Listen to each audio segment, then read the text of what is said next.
Tisha B'Av, Tov Shin Pei Daled, 2024, is, in my experience, in my lifetime, unique. And not unique for a good reason, obviously unique for a very bad reason.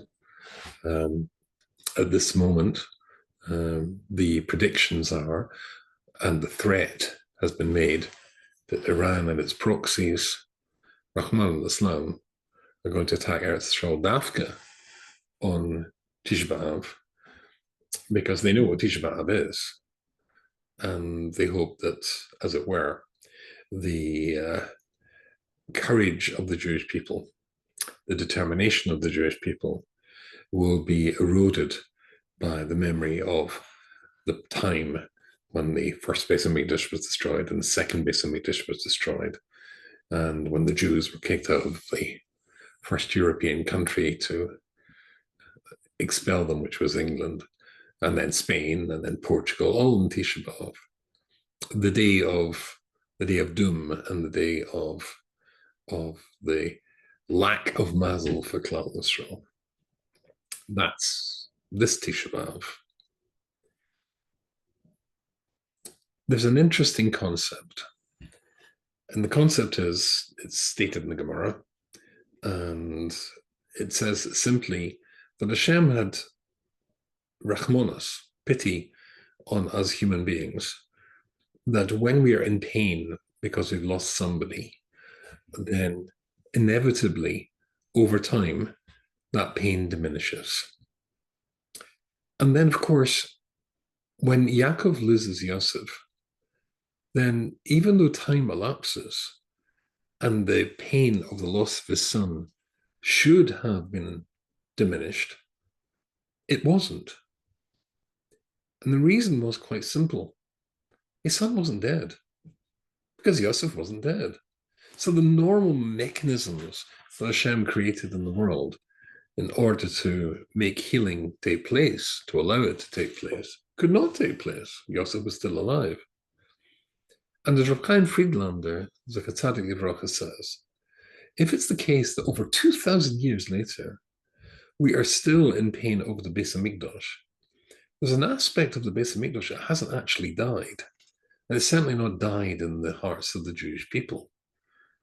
And our hope, our desire, is that that temple should be more than just a shadow of a memory. It should become a reality. We want it back.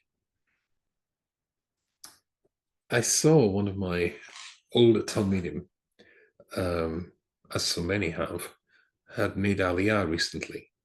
And he kept a video diary, or a photograph diary, I should say. And he posted in social media of him putting up his mezuzah in his new home in Ramat Beit Shemesh. I'm not sure which one of the Ramat Beit Shemeshes he's moved to. And the title of the series of photographs of their Aliyah was Living the Dream. And of course, that is the dream. The dream, of course, in this sense, meaning the ambition of all of us, all the Jewish people, since we lost Yerushalayim, and since we lost our ability to live in the land of Israel, we dreamt, hoped, davened to be able to do it. And they're living the dream. Rabbi Dessler, in Mitzvah Meliyah on page 164, explains what a dream is, or what is the function, what's the purpose of dreams? Why does Hashem make his dream? Let me read just a few words in Hebrew. I'm trying to keep this as non-technical as possible. Matoris Hachalim, the purpose, the aim of a dream is the galas as a hori libon etzapanim shel adam, is to reveal the ambition and the thoughts, the reality of what you and I are as individuals. Because where that reality sits may we be well buried in our subconscious, but a dream can reveal it. So says Rabbi Dessler, he says, Hashem, therefore, it creates dreams to let us see, to reveal who and what we truly are. What's our ambitions? What's our hopes? What's our nature?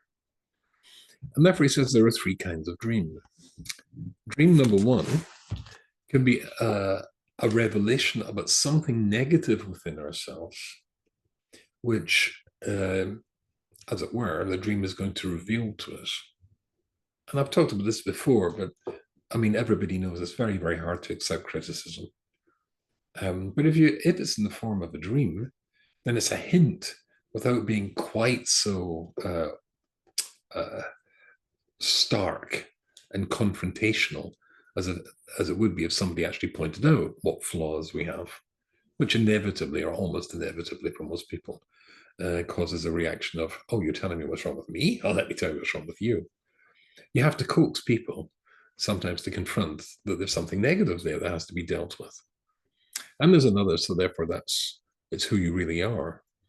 Then a dream can show you who you could be. That's like Joseph in his dream with the brothers. Then he was being shown who and what he could become, a king.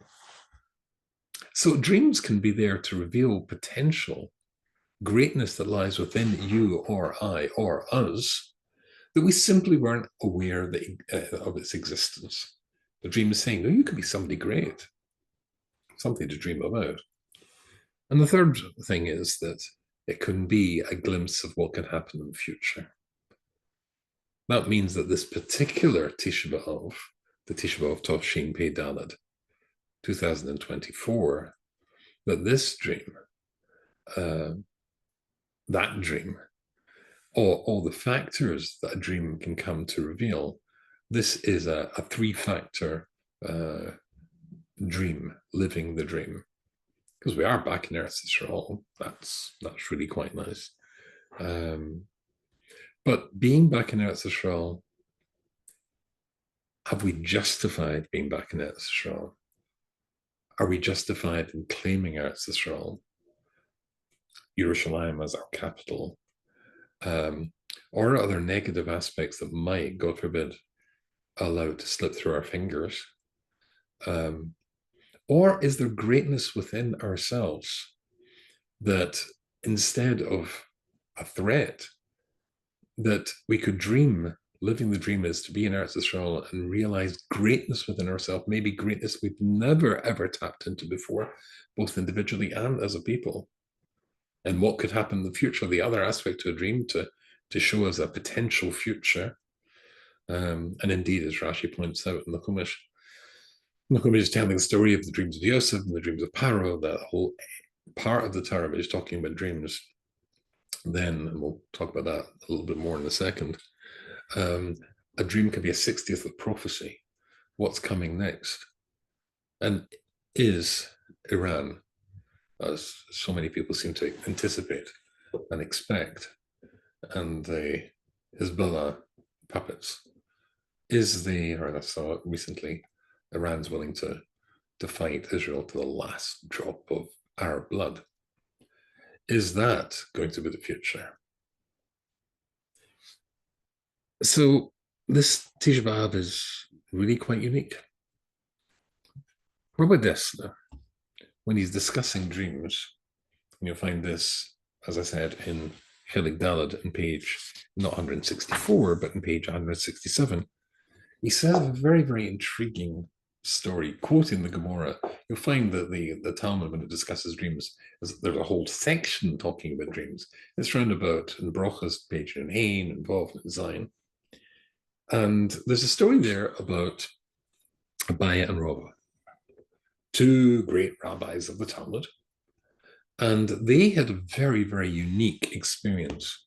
And the unique experience was that they used to dream identical dreams. And when they dreamt these identical dreams, obviously, they were distressed, particularly if the dream suggested something that might just be interpreted as being not such a good thing. And therefore, what were they going to do about these dreams? Well, the Talmud says that there were people who were experts in interpreting dreams. And these people were able to say exactly what the dream is a portent of. So there was somebody called Barhedia. And Barhedia was the person that they sought out to bring the dream and ask for an interpretation. Now, the dreams were identical, but the interesting thing was that even though they had the identical dreams, Abaya used to pay the man money. And interestingly, his interpretation, Barhedia's interpretation of Abaya's dream was always that it's a portent of something really good. Robert didn't give him money, and he always interpreted it as being really bad. And in both cases, it worked out particularly with every nuance of detail identically to how he interpreted it and how he predicted it would be. But it was the exact same dream. So, and it turned out, incidentally, after a whole interesting story, that Barhedia was a fraud. From which the Talmud famously says, be very careful who you tell your dreams to, because the dreams tend to follow after the dream tends to come true according to the interpretation. Which seems this is a very, very deep concept. What it means is basically like this. Remember the story of Paro, when Paro is told, Paro of the dream of the seven cows being eaten by fat cows by thin cows, seven beautiful 8 years of corn being destroyed and eaten up by seven diseased ears of corn. And when his interpreters of dreams interpret the dream, they get it completely wrong. And Paro just isn't happy with their interpretation. That's why he's still looking for somebody to solve the problem, which takes us to the story, of course, of Yosef. Why is he not happy with it? And the interesting thing is he rejects it because it doesn't speak to him. Remember, the dream is there to reveal something inside you, something negative, something positive. But if it's not inside you, if you don't think, yeah, that makes sense, that's talking to me, yeah, I know that I can understand why he's interpreted it that way, because I deserve this, either positive or negative. But if you don't feel you deserve it, then you're not going to accept the dream. That means Abaya felt, when the positive interpretation was given by this fellow called Barhedia, he said, yeah, I understand that. And the other Rava, when he heard this interpretation and it was negative, yeah, I deserve that. Essentially, you become the person who turns your dream into a reality, positively and negatively. As Rabbi Desta says, the ultimate interpreter, the ultimate person is able to transform a dream from a promise into reality is you yourself. So when you move to Eretz Yisrael, as 7 million or so Jews have done, what are we going to do when we're there? Live the dream. What kind of dream? Are we going to make it something great, reveal greatness within ourselves? Or is it going to be something bad? That's really up to us. The dream reveals the potential within us, negative and positive. Whether we realize that and whether we understand that, that depends on us.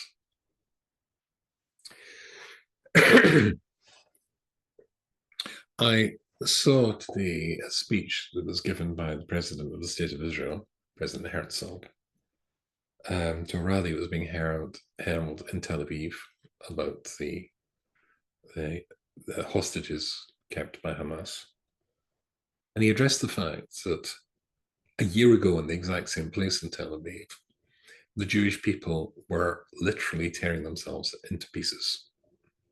Which, of course, if you know anything about the destruction of the Second Temple 2,000 years ago, is precisely what was happening then as well. Indeed, one of the most awful things of all was the fact that the general, the Roman general, when he and his army approached Jerusalem, having fought a campaign over 2 years in the north of Israel, won there and then came down to Jerusalem. When he arrives at Jerusalem, his spies say there's no need to attack. They're busy killing each other. There was a Jewish civil war there.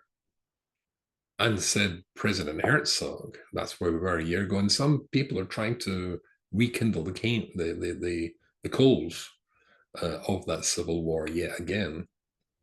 And again, I saw somewhere else, I think it was in Jerusalem Post today, that I think it was a mother whose son had been killed, taken as a hostage, killed by Hamas, and said, I don't want my son to have died in vain. Let's not go back to where we were when we had that civil war, or near civil war a year ago.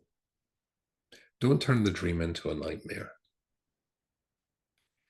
Now, every single time the Jewish people have been exiled is because they were in war with each other. And indeed, in that paper I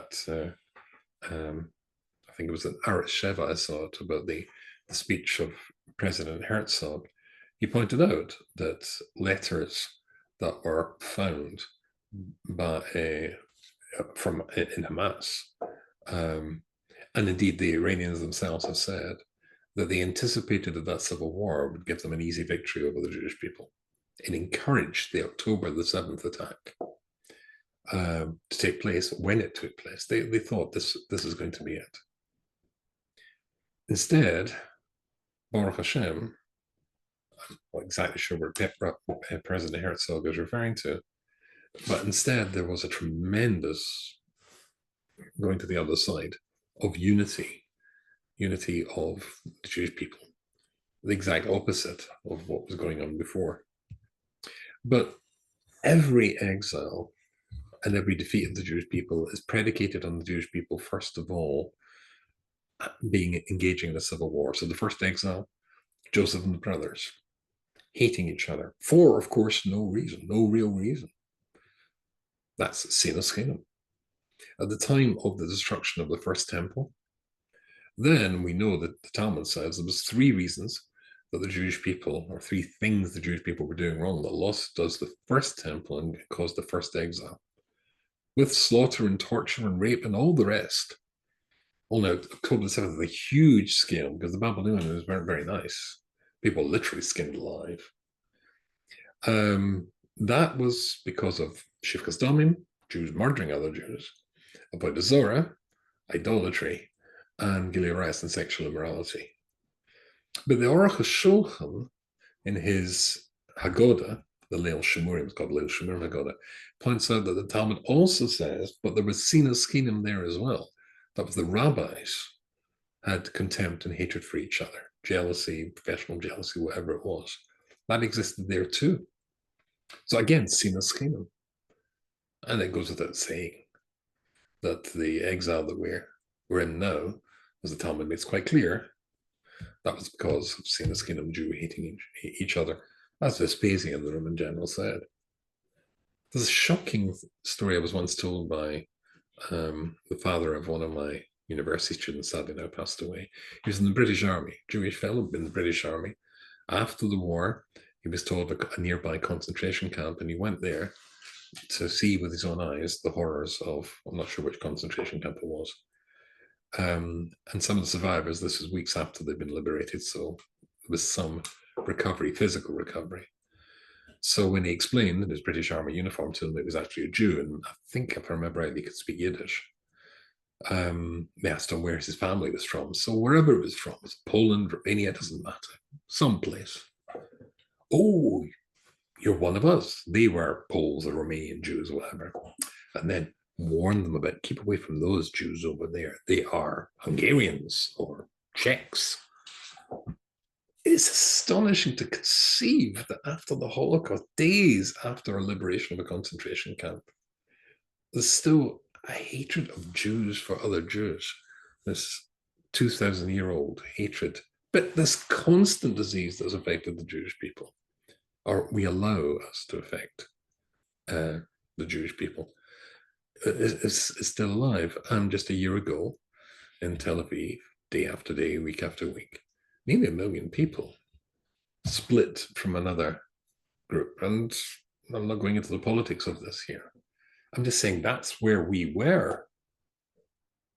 And there is no, as President Herzog alludes, that there are people trying to do the same thing again. We don't have that luxury. Ask the Iranians. And if, God forbid, these missiles do take off and land in Israel in the next few hours, then we'll know that Hashem's giving us a message that the dream of being in Eretz Yisrael is a repeating dream. It's a dream that happens over and over and over again, as it has, and therefore for the same reason. Seriously, why are we mourning the destruction of the temple if we're behaving exactly the same way that got it destroyed in the first place? What's the point of getting it back in order to destroy it again? It would have to be that it would change. It has to be that it would change.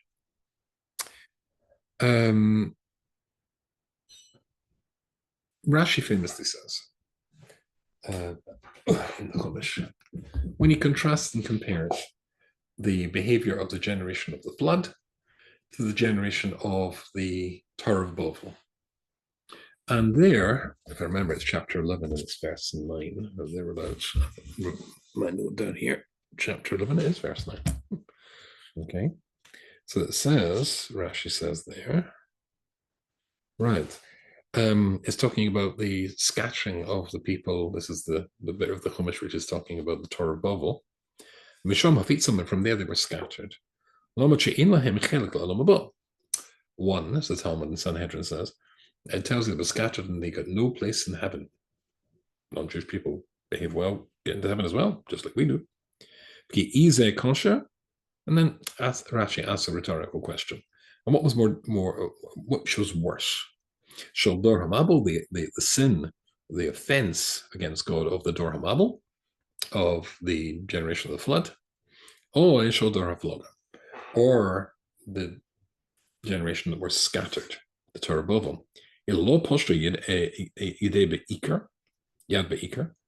Well, the Torah Babel, sorry, the generation of Noah, the flood generation, they didn't attack God. They attacked each other. But the Tower of Babel, they were literally trying, mystically, it's a whole big thing, they were trying to fight against God. So whose crime was worse? So one, whose crime seems to be much less, they were completely destroyed. But the other one, they were just scattered. But the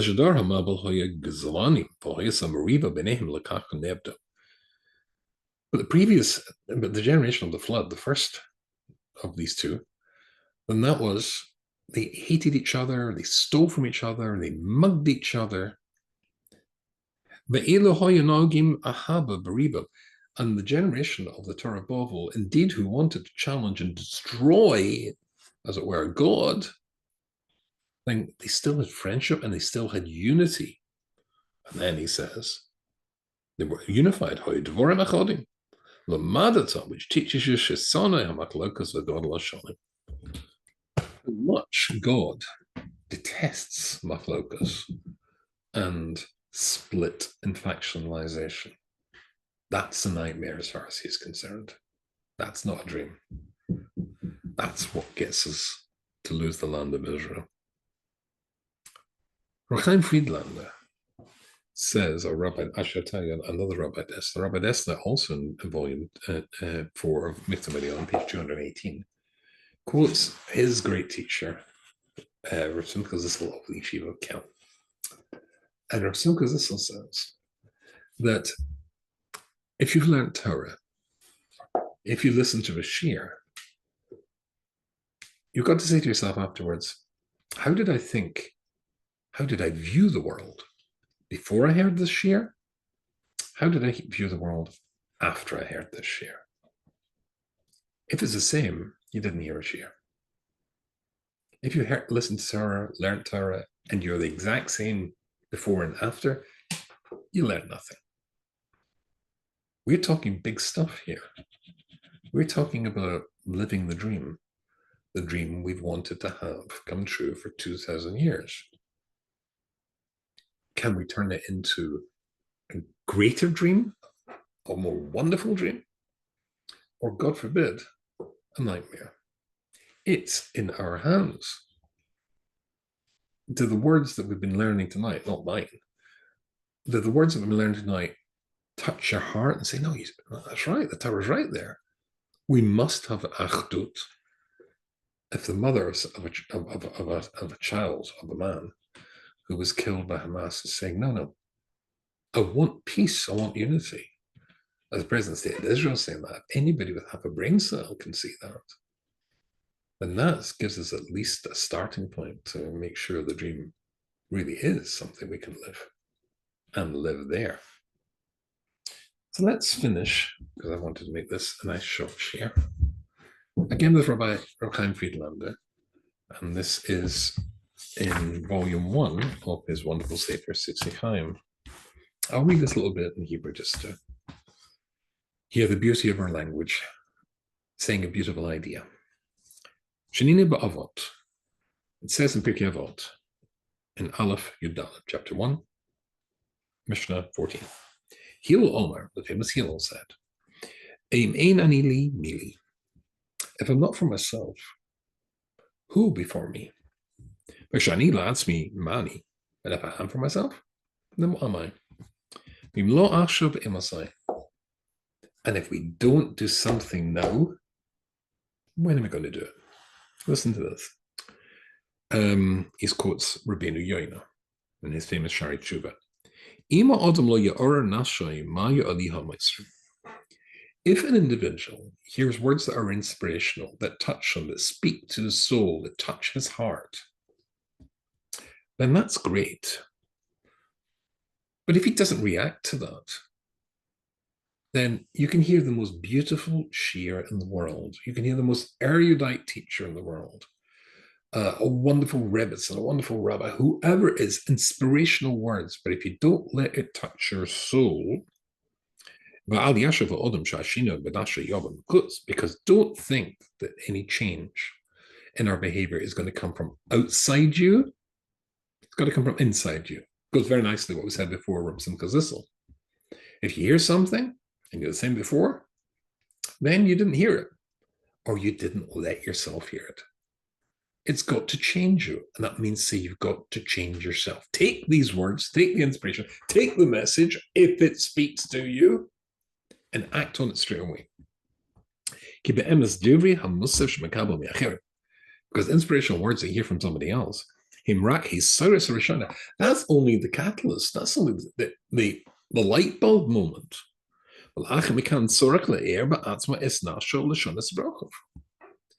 that, we have to be absolutely convinced that we have to change and act on that to change straight away. If not, as he goes on to say, and I think we can work this one out ourselves, if not, then the inspiration will simply disappear like morning mist, and we're back to where we were before. These last 2,000 years since the destruction of the temple are places we should not want to be back to there where we've been before. Since 1948, we've had a state where Jews can go and grow and turn it into a dream, except if we start tearing each other apart. The absolute golden opportunity that this Tisha B'Av, unique, where we're facing a massive threat from Iran, offers us is to change and live the dream. I think it's quite funny, actually, that Iran has chosen, and indeed the Nazis, and the Iranians are incidentally Nazis, the regime Islamo-Nazis, but the Christian Nazis, the Second World War, they often chose Tisha B'Av to go into a ghetto, to liquidate a ghetto or to attack Jews. They too had done their research. They know what this means and that our morale will be at its lowest ebb. But it might just be, after all, Persians trying to wipe out the Jewish people is not a new story. It's an old story. It's Purim. And even though we couldn't see it at the time, because of course, as we all know, if you look in the Megillah of Esther, it doesn't show Hashem there. It doesn't say his name there. You've got to look to see it. Well, we've been there before as well. Now's the opportunity to, as it were, live it again. And guess what? We've learned that message in Purim. That means to say they're launching this attack, or they plan to launch this attack, according to all the newspapers, and heads of government, non-Jewish heads of government, because they think our morale is at its weakest. But for Jews who want to live the dream, then this is the day we take most seriously about addressing introspection, dreams, in order to see who and what we really are. What's the source of our problem? And put it right. It could be that they chose the worst possible day to attack the Jewish people of all, because this is the day where we might be taking these ideas, putting them in our heart, and acting straight away. Don't just switch this off. Say to yourself, I'm going to say to myself, what can I be doing? How can I make shalom with somebody I fell out with? How can I not be so filled with hate towards other Jews? How can I build bridges? That just might mean that we are living the dream, and this nightmare should be over. And this is the last Tisha B'Av. In fact, the one that the Mashiach appears in. And after that, it truly is living the dream. B'Suras Tovos, I'm Yisrael Chai.